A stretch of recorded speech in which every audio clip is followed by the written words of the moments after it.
Hello everyone, welcome back to HP exam at the study. आज मैं 8th part लेके आया हूँ HP TET non medical maths का। आज जो क्वेश्चन रहने वाले हैं, लेट्स सी। फर्स्ट क्वेश्चन रहने वाला है, the mean of 100 observations is 50 if one of the observations which was 50 is replaced by 150 the resulting mean will be. First of all यहाँ पे हमें देखने से पता लग रहा है कि ये क्वेश्चन जो है एवरेज का है, औसत का क्वेश्चन है।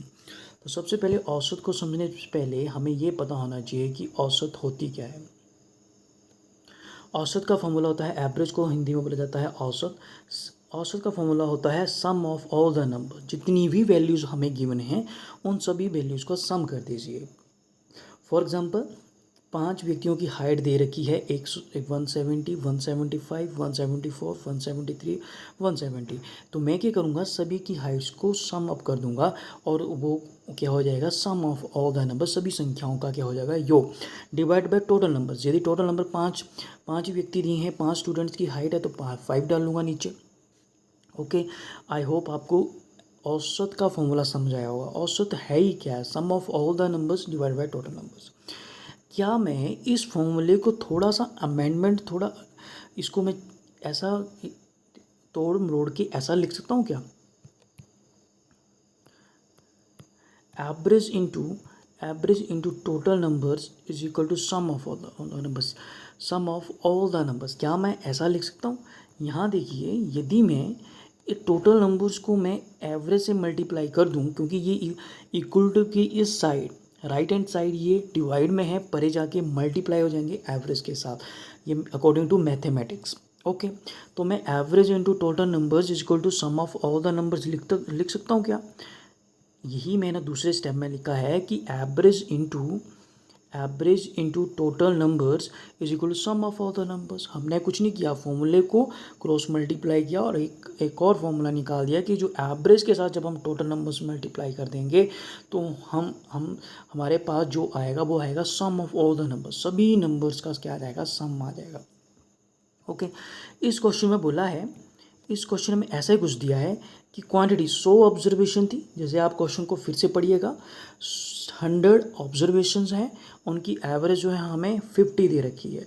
कितनी दे रखी है? 50 दे रखी है। तो यदि मैं क्वांटिटी को एवरेज के साथ मल्टीप्लाई करता हूँ तो मेरे पास कितना निकल के आएगा, सम निकल के आएगा, सभी संख्याओं का जोड़ जो है निकल के आएगा 5000। कितना निकल आएगा? 5000। ओके, नेक्स्ट, यदि हमारे पास टोटल सम जो है 5000 है और बोला गया कि ये तो 100 ऑब्जर्वेशन को जब प्लस किया होगा, सभी को जोड़ा गया होगा, तब 5000 आया। पर लेकिन हमने एक वैल्यू को रिप्लेस करना है और उसकी जगह कुछ दूसरी वैल्यू डालनी है। इन्होंने बोला एक वैल्यू थी 50, उसको रिप्लेस किया गया 150 से। तो अब न्यू एवरेज क्या बनी? तब तो न्यू एवरेज क्या बनी, तो मैं क्या करूँगा, जो वैल्यू मैंने रिप्लेस करनी है उसको 5000 में से पहले घटा दो। ओके, 50 को निकालना है तो 5000 टोटल सम है तो 50 कम हो जाएगा सम, प्लस क्या कर दो, जिससे हमने रिप्लेस करनी है, क्योंकि जो नई वैल्यू आएगी वो क्या होगी, सम अप हो जाएगी, ऐड हो जाएगी। जो निकालनी है उसको ऑटोमेटिकली 5000 में से माइनस कर दो। ओके, तो हम देखेंगे 5000 प्लस 150 कितना हो जाएगा, 5150, और 5150 में से 50 को माइनस करूँगा तो टोटल ये जो सम बन रहा है, अब न्यू सम जो बन रहा है वो बन रहा है 5100। कितना बन रहा है? 5100। और एवरेज क्या बोलती है? एवरेज यही अब इन्हें पढ़ा कि एवरेज जो होती है सभी का सम डिवाइडेड बाय टोटल नंबर्स। अब जो नया सम जो निकल के आ रहा है हमारे पास वो है 5100। टोटल नंबर्स तो वही रह रहे हैं 100। 100 ऑब्जर्वेशन थी, 100 ही रही, एक को निकाला तो उसकी जगह एक डाली भी है, तो 100 ऑब्जर्वेशन 100 ही है, इनमें कोई भी चेंज नहीं आया है। तो हम क्या करेंगे, क्या हम ये काट सकते हैं क्या, कि एक जो 2 0 से 2 0 कट गई, हमारे पास न्यू एवरेज आ गई, ये 51 will be the answer. I hope आप सभी को अंडरस्टैंड हुआ होगा। नेक्स्ट क्वेश्चन है, which of the flowing shows the maximum rise in temperature. हमारे पास 4 ऑप्शन है, 4 ऑप्शन में हम बताना है कि कौन से ऑप्शन में सबसे ज़्यादा टेम्परेचर इंक्रीज कर रहा है। सबसे ज़्यादा टेम्परेचर इंक्रीज़ कर रहा है। और हमें पता है टेम्परेचर जो है क्या हो सकता है, पॉजिटिव भी हो सकता है, जीरो भी हो सकता है और नेगेटिव भी हो सकता है। जैसे इंटीजर्स होते हैं, जैसे हम इंटीजर्स पढ़ते हैं कि इंटीजर्स क्या होते हैं, जो जीरो भी हो सकते हैं, धनात्मक मतलब पॉजिटिव भी हो सकते हैं, ऋणात्मक मतलब नेगेटिव भी हो सकते हैं। वैसे ही टेम्परेचर जो है पॉजिटिव और नेगेटिव हो सकता है। ओके, तो यहाँ पे फर्स्ट ऑप्शन देखते हैं, 23 degree Celsius to 32 degree Celsius. यहाँ टेम्परेचर जो इंक्रीज़ हो रहा है वो कितने डिग्री से हो रहा है, 23 से 32 जाएंगे तो कितना आएगा, 9 डिग्री। 9 डिग्री इंक्रीज़ कर रहा है। कितने डिग्री इंक्रीज़ कर रहा है, 9 डिग्री। सेकंड देख लेते हैं, -10 degree to 1 degree Celsius. -10 degree Celsius to -1 degree Celsius. Okay, सबसे पहले देखिए माइनस से चलेंगे और 1 डिग्री सेल्सियस तक पहुंचने तक हमें कितना मूव करना पड़ेगा। देखिए -10 डिग्री सेल्सियस तो हो गया है अभी टेम्परेचर, तो अभी -9, -8, -7, -6, -5, -4, -3, -2, -1, ये कितनी वैल्यूज़ हैं, ये 9 वैल्यूज़ तो यही होगी -1 तक। प्लस एक वैल्यू कब होगी, जब 0 डिग्री सेल्सियस टेम्परेचर हो जाएगा, 9 1 10 होगी। प्लस जब एक डिग्री सेल्सियस आएगा तो एक वैल्यू ये होगी। इट मीन्स इस केस में कितना डिग्री टेम्परेचर इंक्रीज़ कर रहा है, 11 डिग्री सेल्सियस। कितना डिग्री टेम्परेचर इंक्रीज़ कर रहा है, 11 degree. Okay, next option check कर लेते हैं। नेक्स्ट है -18 degree Celsius to -11 degree Celsius. Next है -18 डिग्री सेल्सियस टू हमारा -11 डिग्री सेल्सियस। सामने दिख रहा है कितना, सिर्फ 7 डिग्री इंक्रीज़ कर रहा है। कितना, 7 degree, only 7 degree Celsius increase कर रहा है। ओके, फोर्थ ऑप्शन भी चेक कर लेते हैं ताकि हम इसका आंसर बिल्कुल क्लैरिटी से दे पाएँ। फोर्थ ऑप्शन है -5 degree Celsius to 5 degree Celsius. -5 degree Celsius to 5 degree Celsius positive के। ओके, मेरे को बताइए -5 से सबसे पहले मैं -1 तक जाऊंगा तो मेरे पास कितनी वैल्यूज़ आएंगी, ये है ना 4 वैल्यूज़। वो जब 0 डिग्री सेल्सियस टेम्परेचर हो जाएगा तो एक वैल्यू वो और 5 अगले, तो मेरे पास कितनी है, 5 और 9 1 10 वैल्यूज, मतलब 10 डिग्री सेल्सियस से यहाँ पे टेम्परेचर इंक्रीज़ कर रहा है। और मैं सभी को कंपेयर करूँ तो सबसे ज़्यादा हमारा टेम्परेचर जो इंक्रीज़ हो रहा है वो सेकंड ऑप्शन के अकॉर्डिंग हो रहा है। -10 degree Celsius to 1 degree Celsius जब टेम्परेचर इंक्रीज़ कर रहा है, that will be the answer. Next question, the cubes of metal whose edges are 6 centimeter, 8 centimeter, 10 centimeter respectively are melted to form a single cube. The edges of the new cube is. Firstly question समझाता हूँ। 3 cubes हैं और cube को घन बोलते हैं और घन की प्रॉपर्टी होती है कि सभी भुजाएं बराबर। और जब भी हम क्यूब या घन बोल रहे हैं, it will be 3 dimensional object. कौन सा ऑब्जेक्ट होता है, 3 डिमेंशनल।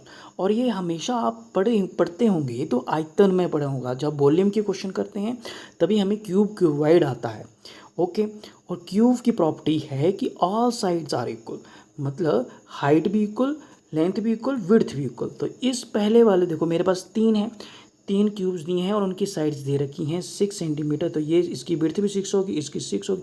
यदि इस क्यूब की 8 जो है लेंथ है तो इसकी हाइट भी 8 होगी और विड्थ भी 8 होगी। इस वाले की 10 है तो इसकी ये 10 होगा और ये भी, मतलब ये हाइट भी 10 होगी। बोला गया कि इन तीनों क्यूब्स को मिला दिया गया, इन तीनों क्यूब्स को मिला दिया गया और एक क्यूब बनाया गया, एक क्यूब क्रिएट करा गया इन तीनों को मिला के। तो जो क्यूब क्रिएट किया गया, जो न्यू क्यूब बना इन तीनों को मिला के, तो उसकी ये साइड्स बतानी है, उसकी ये भुजा कितनी होगी। ठीक है, क्योंकि एक भुजा निकल गई तो उसकी विड्थ और हाइट भी विल बी सेम। तो करें क्वेश्चन। तो यहाँ पे हमें बोला है तीनों का वॉल्यूम। यदि मैं इन तीनों जो हमें गिवन है इन तीनों का वॉल्यूम मैं ऐड कर दूं तो एक नया जो क्यूब निकल के आएगा उसके वॉल्यूम के बराबर होगा कि नहीं होगा। मैंने मान लिया कि जो नया निकल के आएगा उसकी साइड है ए, है ना, और वॉल्यूम क्या होता है, आयतन क्या होता है किसी भी क्यूब का, ए क्यूब। तो सबसे पहला क्यूब है जिसकी 6 सेंटीमीटर है तो उसका क्यूब आ जाएगा 6 का क्यूब। फिर है हमारे पास 8 है भुजा तो 8 का क्यूब प्लस 10 का क्यूब। इन सभी का वॉल्यूम मैंने ऐडअप कर दिया, जितना भी आएगा वो वॉल्यूम किसके बराबर होगा, जो हमारे पास थर्ड बचा।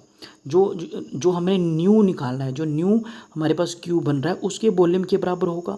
तो मैं देख रहा हूँ 6 का क्यूब होता है 216। मैंने लास्ट वीडियो में बोला है हमें 1 to 25 स्क्वेयर्स एंड क्यूब्स आनी ही चाहिए, दीज आर मस्ट। ओके, 8 का क्यूब 512 और 10 का क्यूब 1000। जब इनको एडअप करूँगा तो हमारे पास निकल के आएगा 1728। जब हम स्क्वेयर को इक्वल टू के परे भेजते हैं तो अनरूट बनता है, और जब क्यूब को हम इक्वल टू के परे भेजते हैं तो ये क्रिएट करता है क्यूब रूट। क्या क्रिएट करता है? Cube root. ओके, तो यहाँ पे ए बच गया। यही तो भुजा निकालनी है, यही भुजा तो हमें निकालनी है। ओके, जब भी क्यूब रूट है तो अंदर की वैल्यू को हमने वो वैल्यू को पहचानना है जिसका क्यूब करूँ तो क्या बने? 1728 बने। तो ये ऐसा 1728 का क्यूब होता है 12। क्या होता है? 12। जब आप 12 को 3 टाइम्स मल्टीप्लाई करेंगे आपके पास 1728 आएगा। इट मीन्स 1728 का क्यूब कितना है? 12। ठीक है, जब क्यूब रूट निकालना हो तो जो अंदर वाली वैल्यू को देखना है कि कौन सी वैल्यू का ये रेज़ टू पावर 3 है, तो ये है 12। ये हमें पता होना चाहिए।